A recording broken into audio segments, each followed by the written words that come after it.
Bismillahirrahmanirrahim.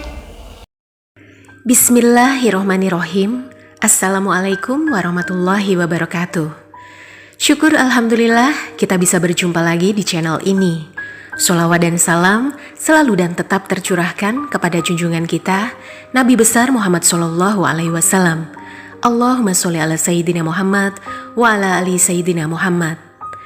Harapan dan doa saya semoga saudaraku semuanya selalu diberikan kesehatan, dilapangkan rizkinya, diampuni dosa-dosanya, dan dipanjangkan umurnya. Amin ya robbal alamin. Sahabat beriman yang dirahmati Allah, subuh adalah waktu yang amat istimewa. Waktu di mana terjadi pergantian dari malam ke pagi, dari gelap menuju terang.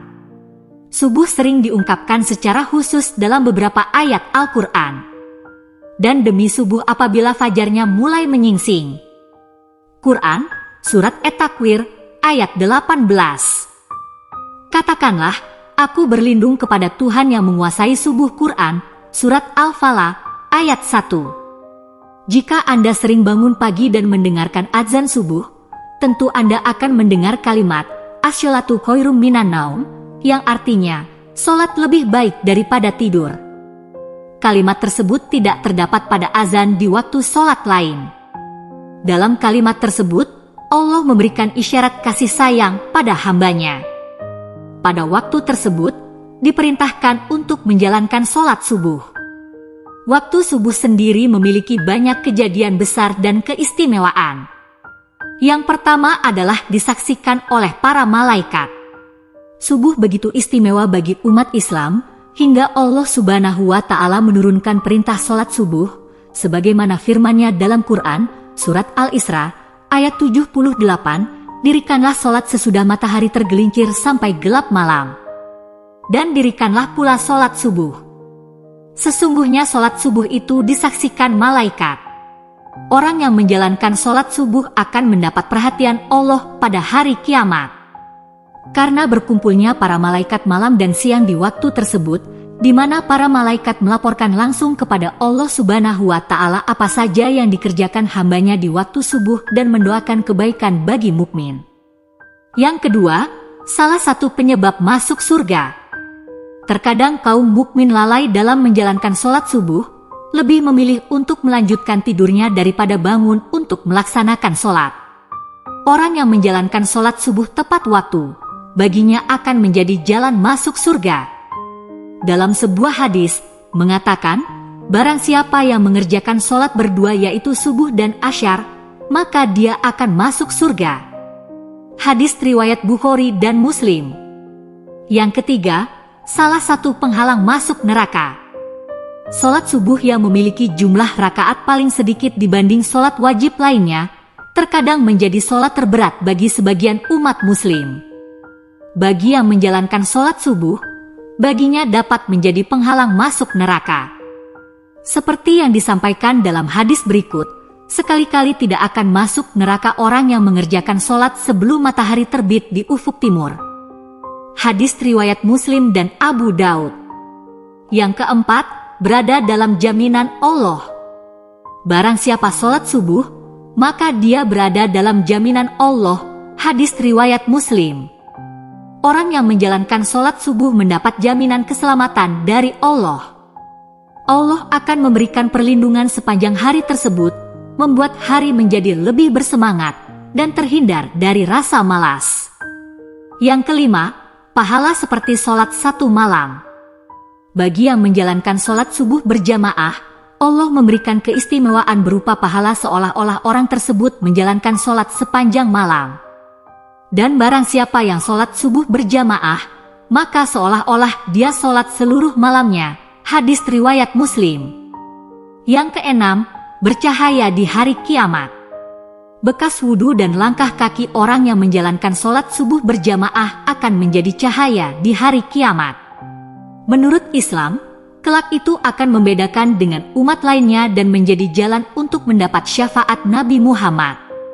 Seperti sabda Rasulullah, berikanlah kabar gembira kepada orang yang banyak berjalan dalam kegelapan, yaitu Isya dan subuh, menuju masjid dengan cahaya yang sangat terang pada hari kiamat kelak. Hadis riwayat Ibnu Majah dan Tirmidzi. Yang ketujuh, lebih baik dari dunia. Salat subuh dianggap sebagai amalan yang kebaikannya melebihi dunia beserta isinya. 2 rakaat salat subuh itu lebih baik dari dunia beserta isinya. Hadis riwayat Muslim dan Ahmad. Yang kedelapan, melepaskan 3 ikatan setan. Setan senantiasa menjerumuskan manusia untuk menjauhi perintah Allah. Salat subuh dapat melepaskan diri dari tipu daya setan. Setan membuat 3 ikatan di tengkuk salah seorang dari kalian ketika tidur. Di setiap ikatan, setan akan mengatakan, "Malam masih panjang, tidurlah." Jika dia bangun dan berzikir kepada Allah, lepaslah 1 ikatan. Jika dia berwudu, lepas lagi 1 ikatan. Jika dia kemudian mengerjakan sholat, lepaslah ikatan yang terakhir. Yang kesembilan, terhindar dari kencing setan. Setan senantiasa punya cara untuk menyesatkan manusia. Mereka tidak pernah lelah menggoda manusia dari segala penjuru. Mereka melakukan tindakan agar manusia menghindari perbuatan-perbuatan yang baik. Dalam sebuah hadis, riwayat Al-Bukhari dan Muslim, Ibnu Mas'ud mengatakan bahwa salah satu tindakan setan yang menyesatkan ialah mengencingi manusia. Orang-orang yang bangun kesiangan hingga lalai dalam menjalankan sholat subuh disebutkan kepada Nabi Muhammad ada seorang laki-laki yang tidur semalaman hingga waktu pagi dan kehilangan waktu subuh. Maka Rasulullah bersabda, laki-laki itu telah dikencingi setan pada telinganya. Agar terhindar dari hal tersebut, manusia sudah selayaknya bangun di awal waktu subuh dan menjalankan sholat subuh tepat waktu. Yang ke-10, waktu terkabulnya doa. Pada waktu subuh, malaikat siang dan malam berkumpul bareng. Siapa yang menjalankan sholat subuh dan memohon doa, akan didoakan oleh seluruh malaikat dan disampaikan langsung kepada Allah Subhanahu wa Ta'ala. Manfaat doa dalam Islam pada kondisi seperti ini memang mustajab. Pada waktu itu adalah tersebarnya rahmat, banyak permintaan yang diberi dan dikabulkan, serta nikmat semakin sempurna. Yang ke-11, waktu pembagian rezeki. Pada waktu subuh, malaikat membagi rezeki kepada semua umat manusia. Dianjurkan untuk berdoa atau membaca Al-Quran setelah sholat subuh. Barang siapa yang sholat subuh dan memohon rezeki, maka Allah akan memberikan keberkahan yang lebih padanya. Rasulullah bersabda, sesudah sholat subuh, janganlah kamu tidur sehingga melalaikan kamu untuk mencari rezeki. Hadis riwayat Tabrani. Doa pembuka rezeki dari segala penjuru memang sangat tepat jika Anda panjatkan 20 datangnya sholat subuh, karena waktu tersebut merupakan awal dari aktivitas. Yang ke-12, waktu yang baik untuk berzikir. Zikir adalah tanda seorang mukmin mengingat dan memuji Allah. Orang yang mengetahui keutamaan berzikir di waktu subuh akan mendapat ketenangan hati dan merupakan waktu yang dianjurkan oleh Allah. Allah Subhanahu wa Ta'ala berfirman, maka bertasbihlah kepada Allah di waktu kamu berada di petang hari dan waktu berada di waktu subuh. Quran, Surat Ar-Rum, ayat 17. Yang ke-13, mendapat keselamatan. Rasulullah pernah bersabda, sesungguhnya Allah, jika menurunkan bala dari langit kepada penduduk bumi, maka Allah akan menghindarkannya dari pemakmur masjid. Hadis riwayat Ashari. Artinya, orang yang menjalankan sholat subuh berjamaah akan terhindar dari mara bahaya. Contoh yang pernah terjadi adalah ketika terjadi tsunami beberapa tahun silam di Aceh, jamaah yang sedang sholat subuh di masjid itu terhindar.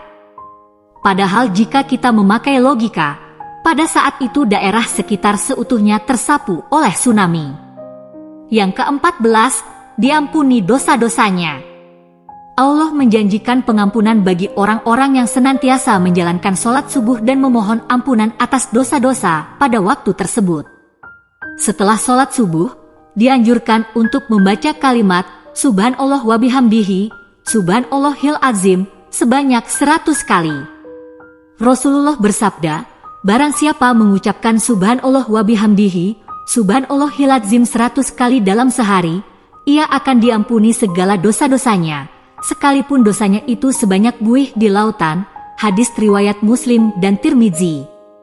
Yang ke-15, terhindar dari munafik. Dalam hadis riwayat Imam Malik, mengatakan batas antara kita dengan orang-orang munafik adalah yang menghadiri sholat isya dan sholat subuh. Hal itu dikarenakan orang munafik tidak akan sanggup untuk menghadiri kedua sholat tersebut. Hadis riwayat Imam Malik. Yang ke-16, dapat melihat Allah. Manusia dapat melihat Allah saat berada di surga nanti. Allah, Zat yang Maha Agung, akan menampakkan dirinya di hadapan hamba-hamba yang dikehendaki, termasuk di hadapan hamba-hamba yang selalu menjaga sholat subuhnya. Rasulullah bersabda, kami sedang duduk bersama Rasulullah ketika melihat bulan purnama. Beliau berkata, sungguh, kalian akan melihat Rabb kalian sebagaimana kalian melihat bulan yang tidak terhalang dalam melihatnya. Apabila kalian mampu, janganlah kalian menyerah dalam melakukan sholat sebelum terbit matahari dan sholat sebelum terbenam matahari, maka lakukanlah. Hadis riwayat Bukhari dan Muslim. Yang ke-17, mendapat pahala seperti pahala haji dan umroh. Bagi orang yang menjalankan sholat subuh berjamaah, dilanjutkan dengan berzikir hingga matahari terbit, dan ditutup dengan sholat 2 rakaat, akan mendapatkan pahala selain dengan pahala haji dan umroh. Seperti sabda Rasulullah, siapa yang sholat subuh dengan berjamaah, lalu duduk berzikir kepada Allah sehingga matahari terbit, kemudian sholat 2 rakaat, maka ia mendapatkan pahala haji dan umroh sempurna. Hadis riwayat Tirmizi. Sahabat beriman yang dirahmati Allah, mari kita biasakan bangun pagi dan menjalankan sholat subuh tepat waktu. Selain menjalankan kewajiban sebagai umat muslim, sholat subuh juga memberi hikmah berupa melatih kedisiplinan diri dan mencegah rasa malas. Demikian yang bisa saya bagikan, semoga bermanfaat untuk kita semua. Amin ya robbal alamin. Assalamualaikum warahmatullahi wabarakatuh.